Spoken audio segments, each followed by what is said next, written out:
दोस्तों, इस Excel sheet में मेरे पास एक डेटा है जिसका नाम है weekly attendance and salary calculator warehouse workers.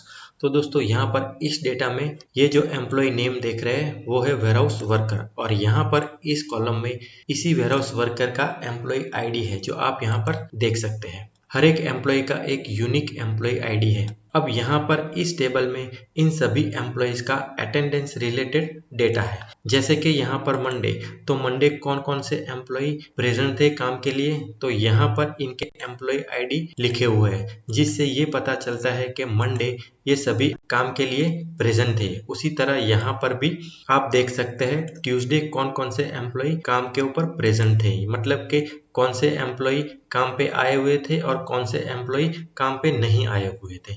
दोस्तों, यहाँ पर जो एम्प्लॉय काम के लिए प्रेजेंट थे उसके लिए यहाँ पर एम्प्लॉय आईडी टाइप करा हुआ है, जो आप यहाँ पर हर एक वीक डेज में देख सकते हैं। अब दोस्तों, हमें काम क्या करना है, हमें यहाँ पर एम्प्लॉय नेम टाइप करना है, और यहाँ पर एम्प्लॉय नेम की मदद से हमें यहाँ पर टोटल अटेंडेंस को ढूंढ के लाना है इस टेबल से। यानी कि अगर मैं यहाँ पर कोई एम्प्लॉय नेम टाइप करता हूँ जैसे कि अनिल, तो नीचे वाले सेल में अनिल के पूरे वीक का अटेंडेंस डेटा शो होना चाहिए, और यहाँ पर हमें नीचे वाले सेल में टोटल सैलरी काउंट करनी है टोटल अटेंडेंस की मदद से। जैसे कि मान लीजिए अनिल यहाँ पर 5 दिन काम के लिए प्रेजेंट था और हर एक एम्प्लॉय की पर डे सैलरी है 250, तो उसके हिसाब से हमें यहाँ पर सैलरी को कैलकुलेट करके शो कराना है। तो दोस्तों, आज की वीडियो में हमें यही काम करके दिखाना है, और इस काम के लिए हमें यूज करना होगा दो अलग अलग फॉर्मूला, वीलुकअप और काउंट इफ फॉर्मूला। तो दोस्तों, ये काम हम कैसे करेंगे, चलिए इस वीडियो में देखते हैं। तो बिना समय गवाए वीडियो को शुरू करते हैं। मैं हूं आपका दोस्त जीके और आप देख रहे हैं डिजिटल वॉकवे।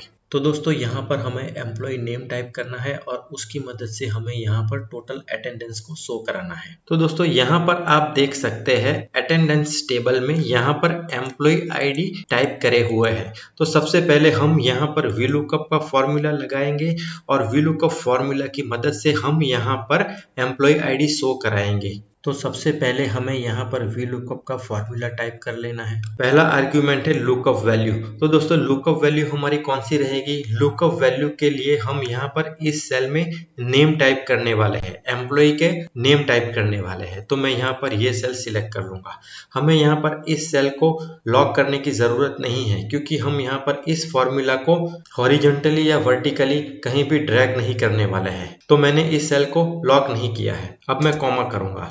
टेबल एरे, तो दोस्तों टेबल एरे हमारा ये रहेगा जहां पर एम्प्लॉय नेम और एम्प्लॉय आईडी है, कॉमा कॉलम इंडेक्स नंबर। तो दोस्तों, कॉलम इंडेक्स नंबर के लिए हम यहाँ पर टाइप करेंगे 2, क्योंकि हमारे इस टेबल एरे में एम्प्लॉय आईडी सेकंड नंबर के कॉलम में है, इसलिए मैंने यहाँ पर 2 टाइप किया है। एग्जैक्ट मैच के लिए मैं 0 टाइप करूंगा, यहाँ से ब्रैकेट क्लोज करके एंटर। तो अभी यहाँ पर कोई भी वैल्यू शो नहीं हो रही है, तो मैं यहाँ पर पहले तो एक एम्प्लॉय नेम टाइप कर लेता हूँ जैसे कि अनिल। तो यहाँ पर अनिल का एम्प्लॉय आईडी निकल के आया है, आप यहाँ पर देख सकते हैं अनिल का एम्प्लॉय आईडी है 11। तो यहाँ पर अब एम्प्लॉय आईडी हमें मिल चुका है। अब हमें एम्प्लॉय आईडी की मदद से टोटल अटेंडेंस को शो कराना है इस टेबल से। तो इसके लिए हमें यहाँ पर काउंट इफ फॉर्मूला की मदद लेनी पड़ेगी। तो मैं इस फॉर्मूला को पहले F2 करके ओपन कर लेता हूँ। तो अब मैं इस वीलुकअप फॉर्मूला के आगे काउंट इफ फॉर्मूला टाइप कर लूंगा। हमें यहाँ से काउंट इफ फॉर्मूला सिलेक्ट कर लेना है, टैब प्रेस कर। तो पहला आर्गुमेंट आप देख सकते हैं रेंज। तो दोस्तों, हमें यहाँ पर कौन सी रेंज सिलेक्ट करनी है, तो रेंज दोस्तों यहाँ पर ये रहेगी, क्योंकि यहाँ पर एम्प्लॉय आईडी टाइप करे हुए हैं और ये है टोटल अटेंडेंस डेटा। मैं यहाँ पर कॉमा करूंगा।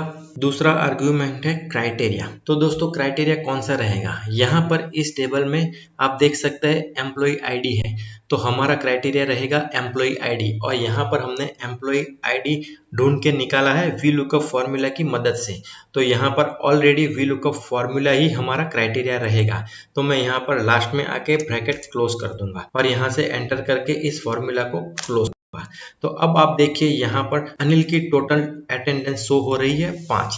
तो अगर हमें इसे वेरीफाई करना है तो हम यहाँ पर मैन्युअली वेरीफाई कर लेते हैं। यहाँ पर अनिल का एम्प्लॉय आईडी है 11, तो मंडे अनिल प्रेजेंट था, यहाँ पर एक बार हो गया, यहाँ पर ये आईडी दूसरी बार है, यहाँ पर ये तीसरी बार है, यहाँ पर चौथी बार और यहाँ पर 5वीं बार। अनिल इस वीक में 5 बार काम के लिए प्रेजेंट था, तो यहाँ पर वैल्यू आ गई है 5। अब दोस्तों हमें यहाँ पर इस सेल में सैलरी कैलकुलेट करनी है और सैलरी क्या है पर डे 250 रुपीज। तो मैं यहाँ पर इज इक्वल टू करूंगा, ये सेल करूंगा, इंटू 250 करके एंटर कर दूंगा। तो यहाँ पर हमें टोटल सैलरी मिल चुकी है। अब मैं यहाँ पर कोई एम्प्लॉय चेंज कर लेता हूँ, जैसे कमलेश। तो कमलेश की टोटल अटेंडेंस है 4 और टोटल अटेंडेंस के हिसाब से कमलेश की सैलरी हो रही है 1000। उसी प्रकार मैं यहाँ पर फिर से कोई एम्प्लॉय चेंज कर लेता हूँ, जैसे कि गीता। तो गीता की टोटल अटेंडेंस है 6, तो इस हिसाब से गीता की सैलरी हो गई है 1500 रुपीज। तो दोस्तों कुछ इस तरह से आप VLOOKUP plus count if formula का कॉम्बिनेशन करके कुछ इस तरह के काम को अंजाम दे सकते हैं।